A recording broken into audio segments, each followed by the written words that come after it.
Class 8-এর রায় মার্টিনের প্রশ্নবিচিত্র বই থেকে তৃতীয় পর্যায়ক্রমিক মূল্যায়নের ইতিহাসের 1 নম্বর স্কুলের প্রশ্নগুলোকে সমাধান করব। একের প্রথম প্রশ্ন, এলিজা হেম্পের বানানো আইনগুলির বাংলা অনুবাদ করেছিলেন জোনাথন ডানকান। নাট্যভ্যানের নিয়ন্ত্রণ আইন পাশ করেন লর্ড নর্থব্রুক।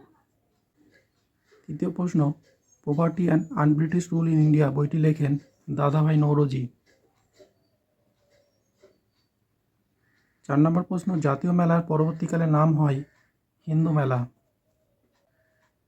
5 নম্বরের প্রশ্ন, জাতীয় শিক্ষা পরিষদ গড়ে ওঠে 1906 সালে। ভারতে গান্ধীজি প্রথম অহিংস সত্যাগ্রহ আন্দোলন হল চম্পারণ সত্যাগ্রহ। প্রো চেঞ্জার দলের নেতা ছিলেন চিত্তরঞ্জন দাস। জাতীয় কংগ্রেস দল পূর্ণ স্বাধীনতার দাবি তোলেন লাহোর অধিবেশনে। 9 নম্বরের প্রশ্ন, 3টি গোলটেবিল অধিবেশনেই যোগদান করেছিলেন আম্বেদকর।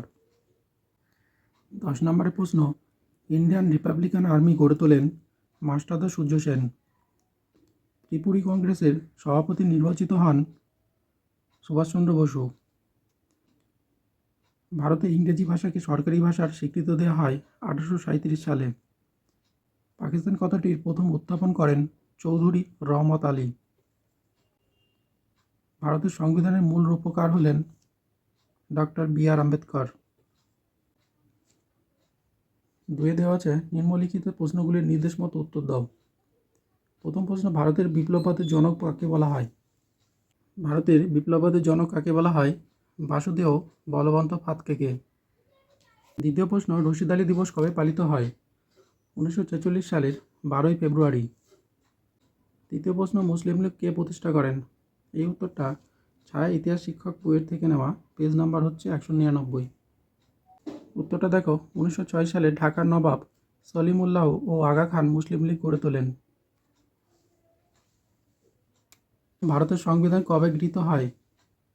এই উত্তরটা রায় মার্টিনের সহায়িকা বইয়ের 329 নম্বর পেজে আছে। ভারতের সংবিধানটি কবে গণপরিষদে গৃহীত হয়? 1949 খ্রিস্টাব্দের 26শে নভেম্বর। নর্মদা বাঁচাও আন্দোলনের নেত্রী কে ছিলেন?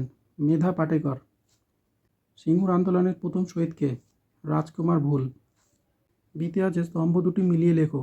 প্রথমে আছে চিত্তরঞ্জন দাস, সি হবে এর উত্তর স্বরাজ্য দল। আচ্ছা, বিনয় বাদল দীনেশ, অলিন্দ যুদ্ধ, ডি। রামপ্রসাদ বিসমল, রামপ্রসাদ বিসমল হবে এ কাকুরি ষড়যন্ত্র মামলা। লক্ষ্মী সাইগল, এটা হবে বি অপশান ঝাঁসি রানী ব্রিগেড। সিতে আছে শূন্যস্থান পূরণ করো।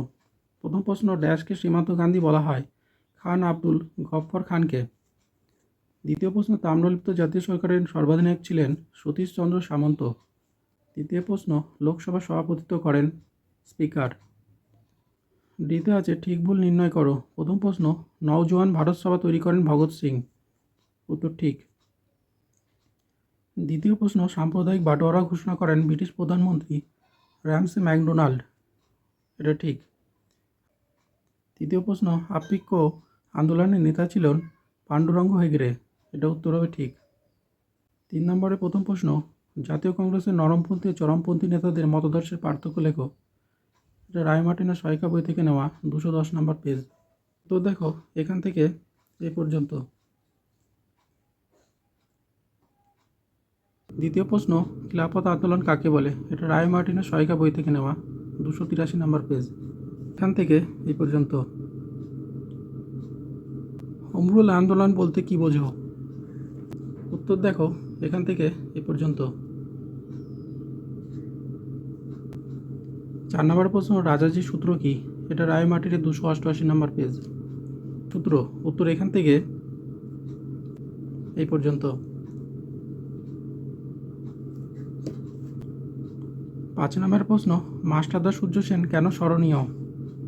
রায় মার্টিনের সহায়িকা বই 241 নম্বর পেজ। উত্তর এখান থেকে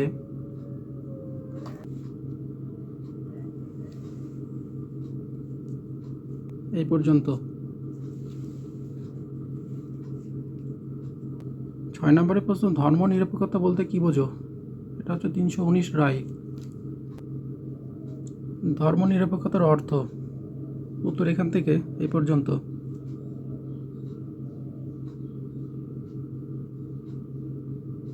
7 নম্বরের প্রশ্ন, সংবিধান অনুসারে ভারতীয় নাগরিকদের যে কোনো দুটি মৌলিক অধিকার উল্লেখ করো। এই উত্তরটা রায় মার্টিনের সহায়িকা বই থেকে 324 নম্বর পেজ। সংবিধানে বর্ণিত মৌলিক অধিকার সমূহ, দেখে নাও উত্তর এখান থেকে এই পর্যন্ত। 8 নম্বরের প্রশ্ন, তেভাগা আন্দোলন কাকে বলে। এটা ছায়া ইতিহাস শিক্ষক বইয়ের পেজ নাম্বার 230। তেভাগা আন্দোলনের উত্তর এখান থেকে এই পর্যন্ত।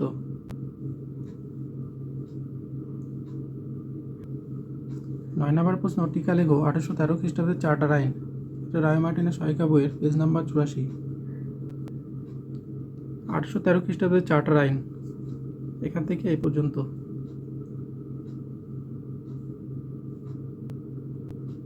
10 আছে, ব্রাহ্ম সমাজ ও ব্রাহ্ম আন্দোলনে বিভাজন কেন ঘটে। এটা রায় মার্টিনের 165 নম্বর পেজ। উত্তর এখান থেকে এই পর্যন্ত।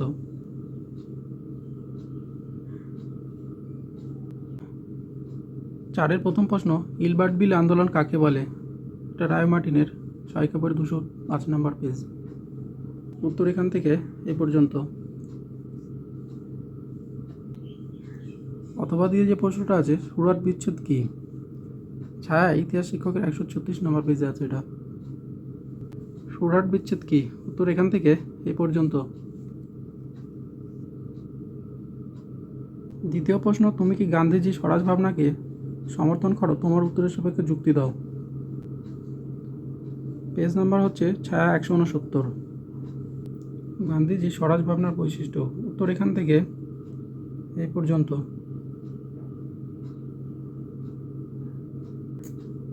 অথবা যে প্রশ্নটা আছে, চৌরি চৌরার ঘটনা কি। এটা রায় লেখা আছে 252 পেজ। চৌরি চৌরার ঘটনা, উত্তর এখান থেকে এই পর্যন্ত। লাহোর প্রস্তাব কি। লাহোর প্রস্তাব, উত্তর এখান থেকে এই পর্যন্ত। এটা হচ্ছে পেজ নাম্বার 277 রায় মার্টিনের। অথবা যে প্রশ্ন আছে, কিভাবে পাকিস্তান কথাটির উৎপত্তি হয়। এর পেজ নাম্বার হচ্ছে 287 রায় মার্টিনের। উত্তর এখান থেকে এই পর্যন্ত।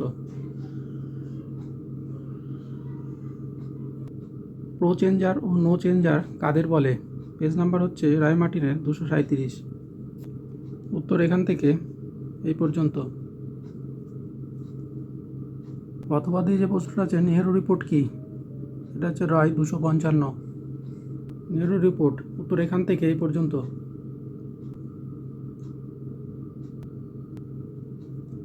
5 নম্বরের প্রশ্ন, ভারতের রাষ্ট্রপতি পদের যোগ্যতা কি। পেজ নাম্বার হচ্ছে রায় মার্টিনের 320।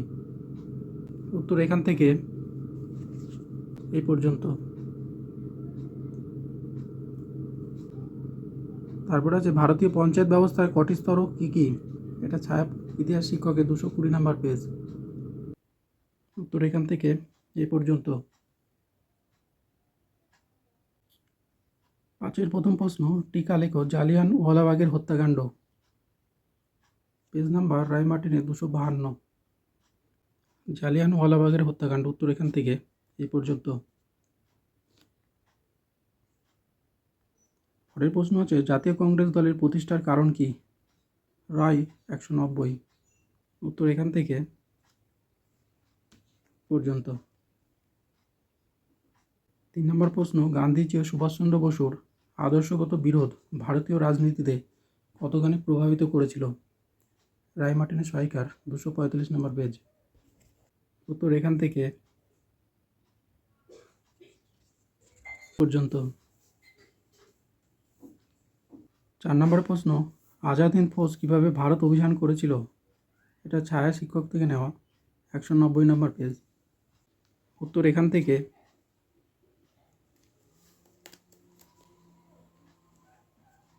এই পর্যন্ত। 5 প্রশ্ন, 1946 খ্রিস্টাব্দে নৌ বিদ্রোহের কারণ ও গুরুত্ব কী। এটা রায় মার্টিনের সহায়িকা বইয়ের 248 নম্বর পেজ। উত্তর এখান থেকে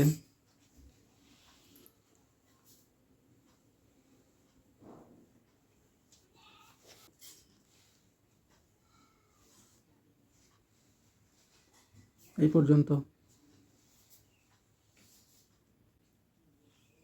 6 নম্বরের প্রশ্ন আছে, স্বামী বিবেকানন্দ স্মরণীয় কেন? রায় মার্টিনের সহায়িকা বই, 147 নম্বর পেজ। উত্তর এখান থেকে।